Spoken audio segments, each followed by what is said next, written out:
লক্ষ্মীপুরের কমলনগরে ব্যাডমিন্টন টুর্নামেন্টের ফাইনাল খেলা অনুষ্ঠিত হয়েছে।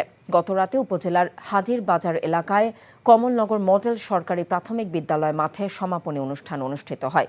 লক্ষ্মীপুরের কমলনগর প্রেস ক্লাবে এনটিভির সাবেক যুগ্ম প্রধান বার্তা সম্পাদক আব্দুস শহীদ স্মরণে এই ব্যাডমিন্টন টুর্নামেন্টের আয়োজন করা হয়। 10 ডিসেম্বর খেলা শুরু হয়। এতে 24টি দল অংশগ্রহণ করে।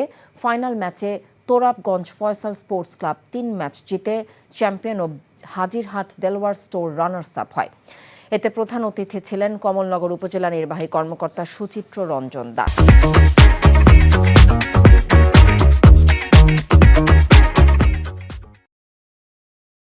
চাকরি পেয়ে গেছি। চাকরি? আপনার কি কোনো কমন সেন্স নেই? আপনি একটা মানুষের বাসায় ঢুকে পড়ছেন কিভাবে? বাসায় প্রবেশের কি নিষেধ আছে নাকি? এই অসময়ে ছাদে আসার কারণ কি? নতুন করে কারো প্রেমে পড়লেন নাকি?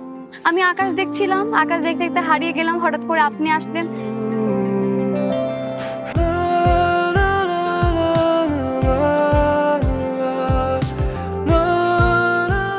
তুমি এখানে কেন? আমার অনুমতি নিয়ে এখানে আসা উচিত ছিল তোমার। মা, এই ছবিটা কার?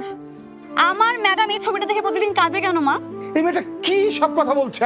মারিয়া, তোমার কি হয়েছে? আজ এত বছর পর কি শাস্তি দিব আপনাকে বলেন তো?